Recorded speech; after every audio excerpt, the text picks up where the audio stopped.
So, 5 questions to answer before you write your non-fiction book. I'm a big fan of planning for a non-fiction book. I think I've written a little bit this week that you may have seen on social media about pantsing and planning and how we go about creating the structure and the format for a non-fiction book.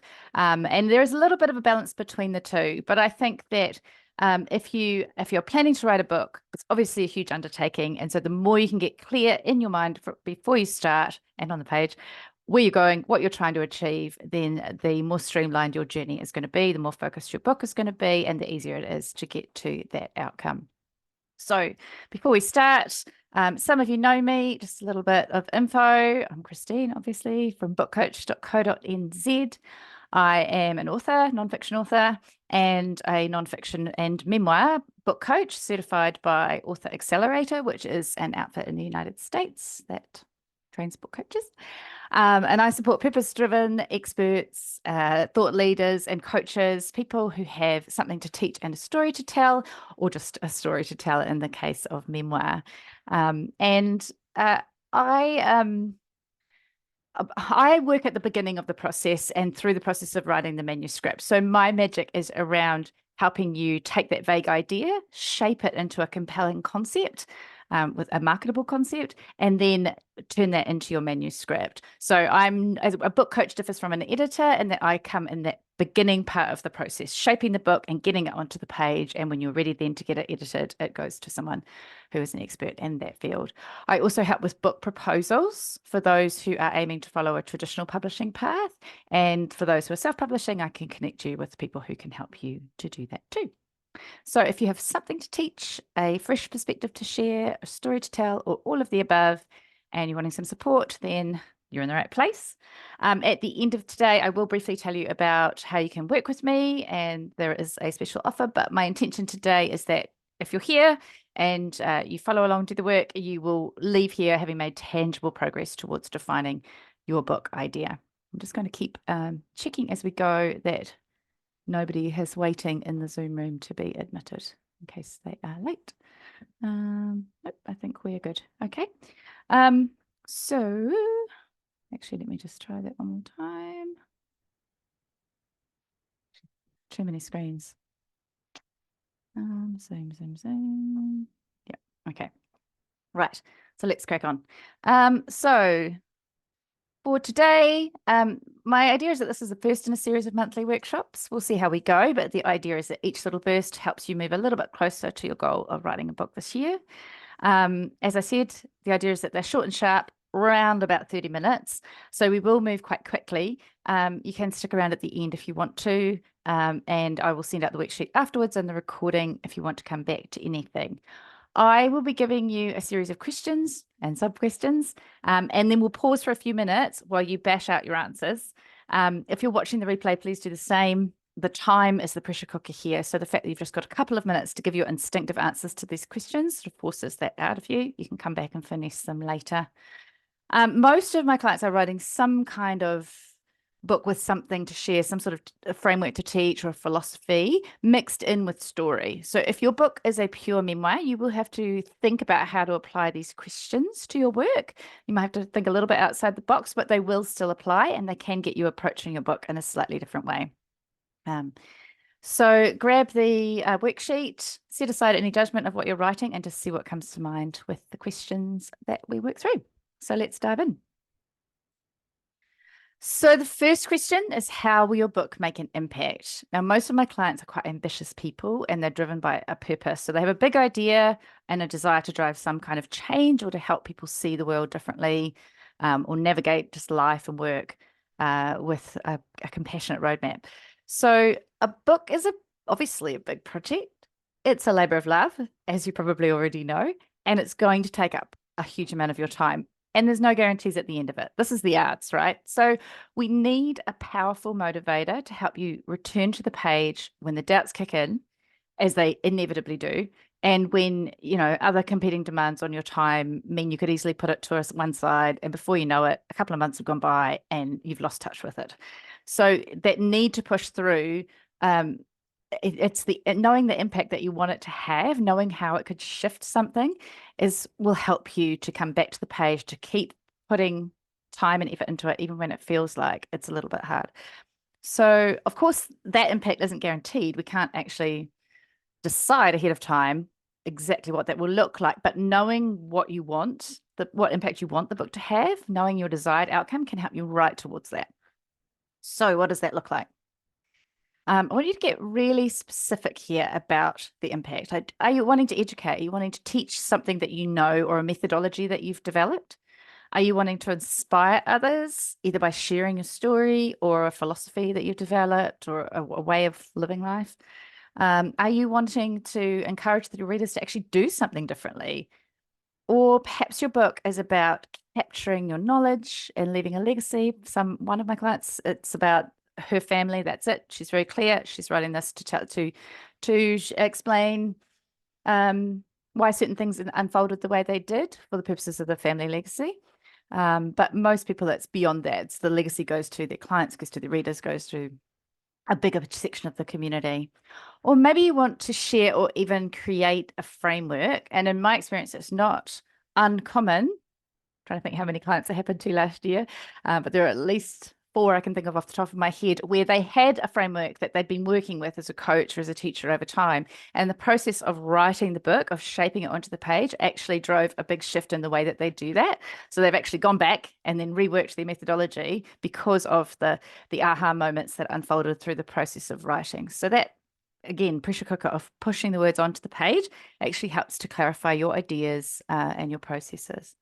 So it can be actually to create a framework, even if you haven't got one now. So I'm going to just pause for a couple of minutes, and I want you just to write down what the impact is that you would love your book to have. If you could paint the picture, however you want it to be, what would it look like? And I'll just give you 3 minutes to write about that one.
Okay, let's move on. The second question that you need to answer is, who is your reader?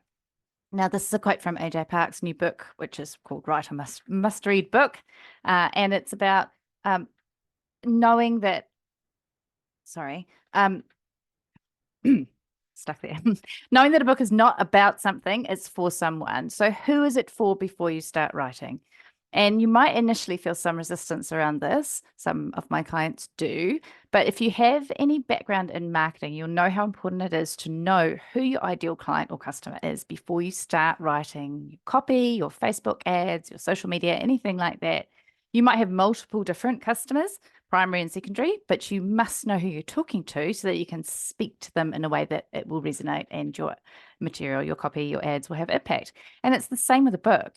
Not everyone is going to enjoy your book. There's a certain reader who will want what it is that you're offering. So just as in marketing, how do you find your reader? Well, you would start with their demographics, so their age, gender, perhaps family, geographic location, whether they are, what their career is, their beliefs, or anything along those lines can be relevant. It could be their religious beliefs, it could be their race if that's relevant. Knowing who they are in general as a person is your starting point. But we're not going to spend time on that today because I think you probably already have a fair idea of who that reader is or that group of readers is. So what I want you to do is to go to the emotional drivers for your reader. So how do they feel about the topic that you're writing about? Why do they care about it? What do they long for? What are they wanting, hoping to achieve? And what are they afraid of? And what might be the missing piece that would help them to understand it or to get where it is that they want to go. So we're going to take a few minutes just to write about any of these questions that feel relevant to your topic and really try to get to what would drive them to pick up this book, to be interested in this topic, to be moved by what it is that you have to say, or to want to learn what it is you have to offer. So we'll take a couple of minutes and get writing.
Okay, moving on to the next question.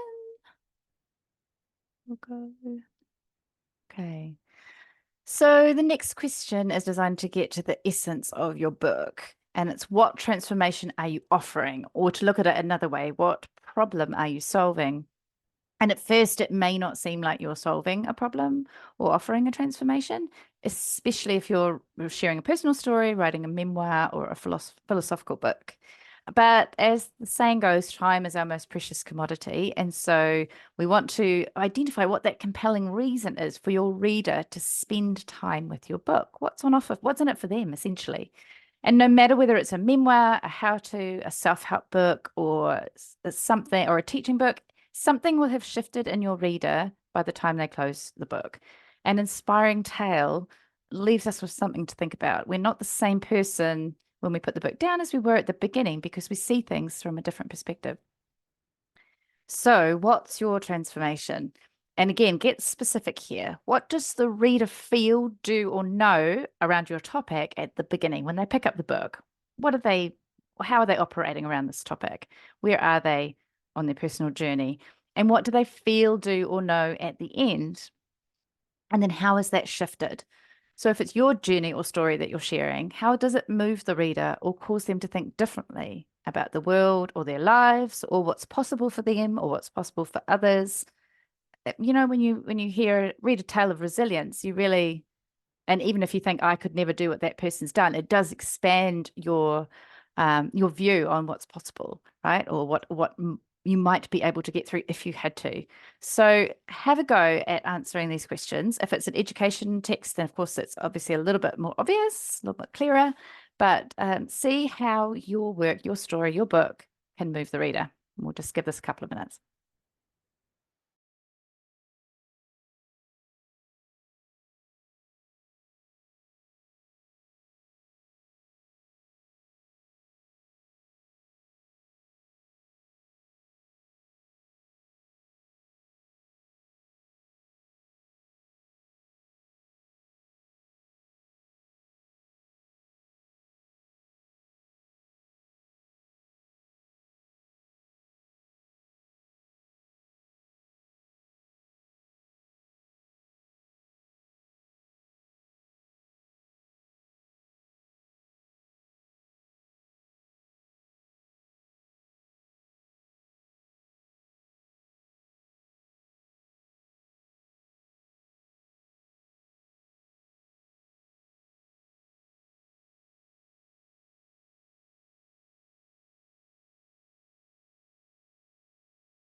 Okay.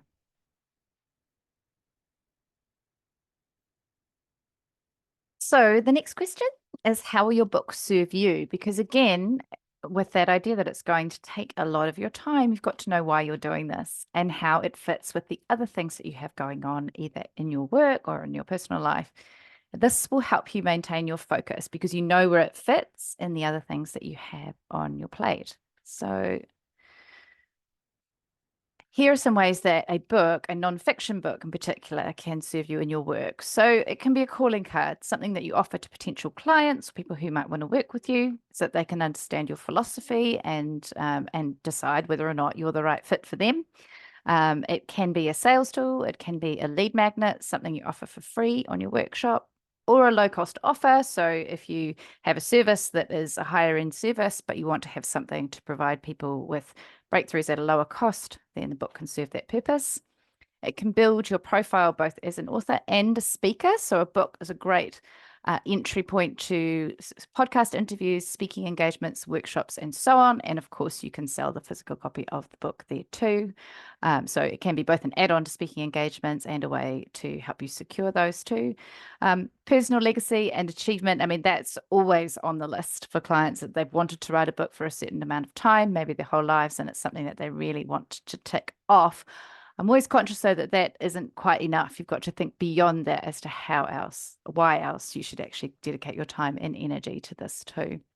Could be a personal legacy, capturing something for personal reasons, or it could be building your IP. One of my clients has developed up a what would you call it? I guess it's a methodology or a framework that she's like, actually, this is really useful. So I want to put it into book form so that I can then build it into my business as part of her licensing scheme. So, and again, in that scenario, the process of putting it onto the page is helping her to actually develop that framework. Sorry about that.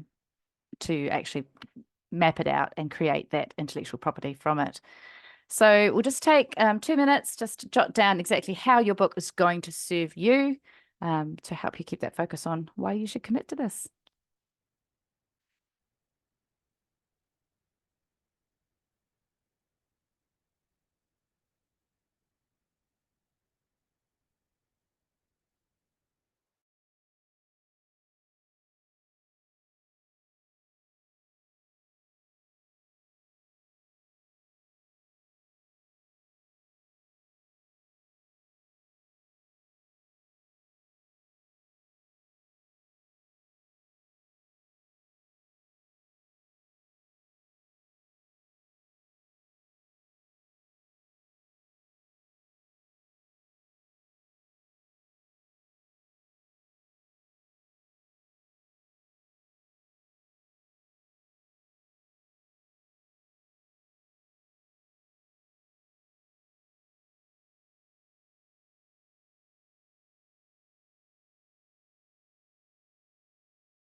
Okay, and one important point that I actually didn't add there, but thought about while you were writing, is that sometimes writing a book can be a really important part of your own personal journey in terms of healing or raising your voice or becoming visible for what you learned, what you know over time, and putting that into a book, stepping out into the world. So that can be another way that your book can actually serve you too.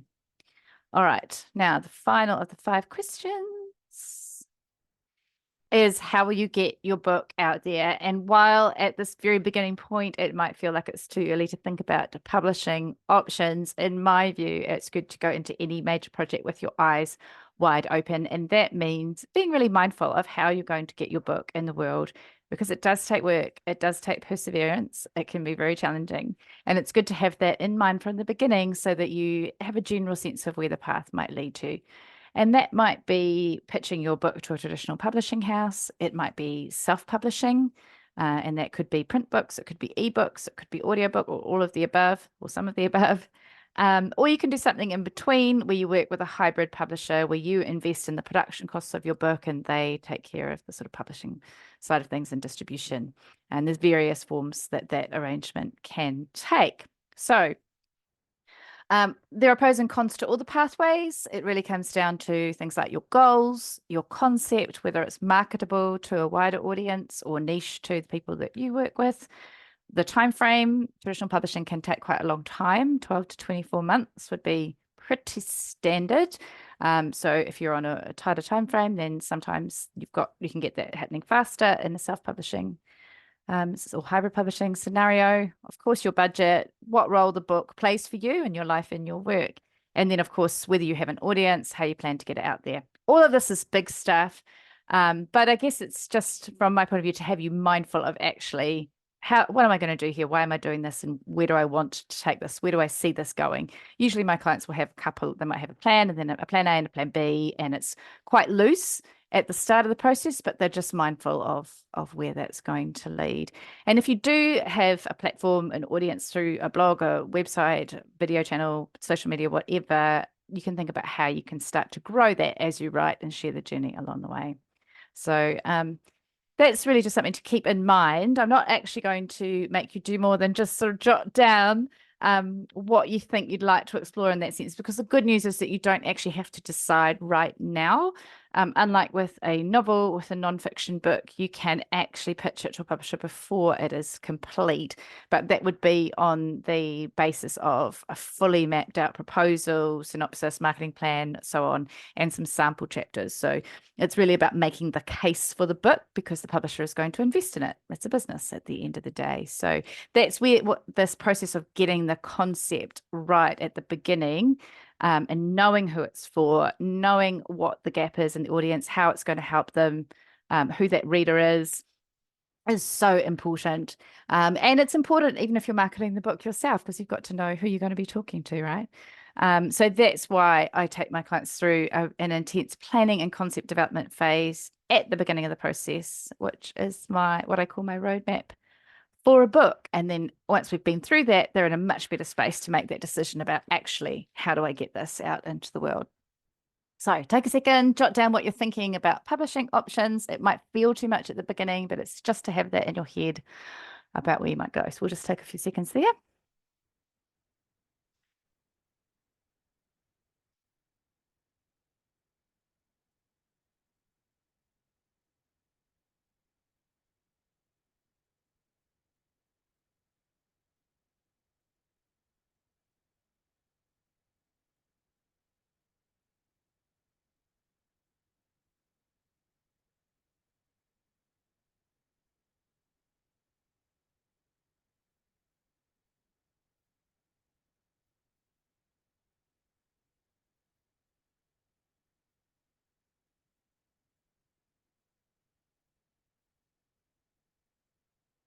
Okay.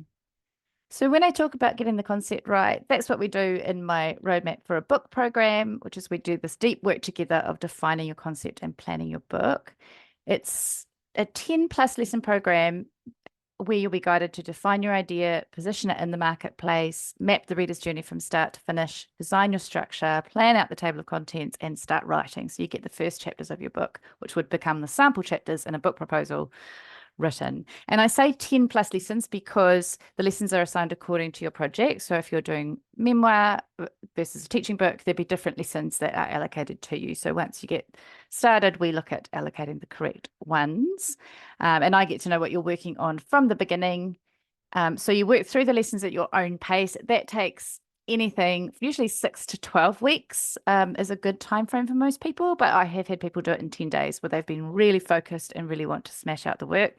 Some percolation does help with ideas, as you probably know, but it really is your time frame for how fast you want to do that.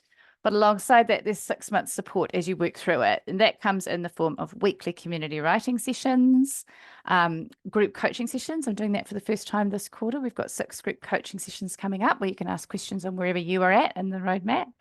And then at the end, you get a one-on-one coaching session once you've completed all the work, and we go over it together. I offer feedback and we define your next steps in the process. So are you going to do a proposal? Are you going to crack into the manuscript? What does it look like? Do you need to go back and fix certain things, or are there gaps in the process? All of that, we work through that together. So when I say 6 month support, those things are there for you. So if you crack through the roadmap quickly, you can be showing up to those sessions, showing up to the coaching as you're writing your manuscript, or you can take your time and just use that whole 6 months to do the planning and concept. Everyone does it at their own pace. So that's my signature program. It is 1997 plus GST. There's a payment plan, and at the moment, if you sign up by next week, I'm offering a complimentary 12-month subscription to my favorite collaborative writing software, First Draft Pro. You can see a little snippet there. One thing I love is that it feels like you're writing a Kindle. So it actually feels like a book while you're writing, but you can actually plan the book in the outline section of the software, and then you can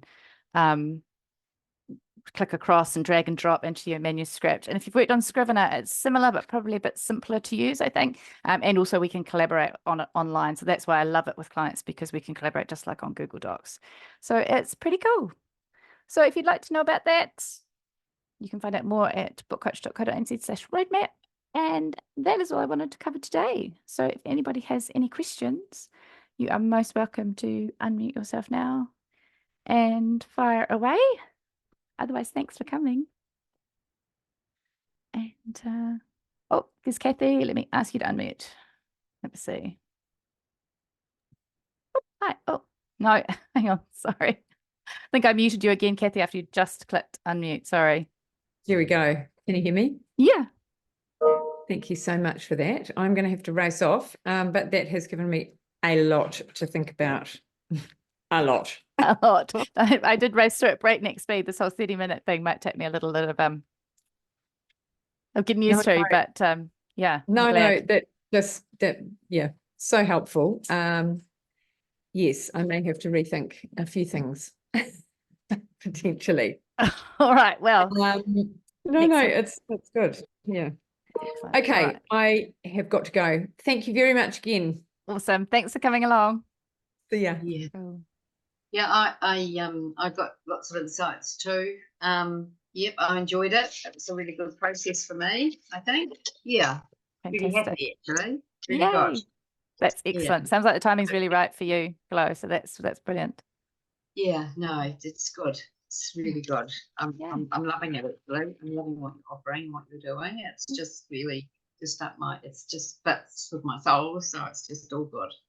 Fantastic. Well, as you're already in the roadmap, we've got our first group coaching session next week. So it'd be good to see you there if you come along. I look forward to hearing. I had that booked in as well. So that's in there. So yeah, no, that's good. Thank Fantastic. you. It was good to do this first part again.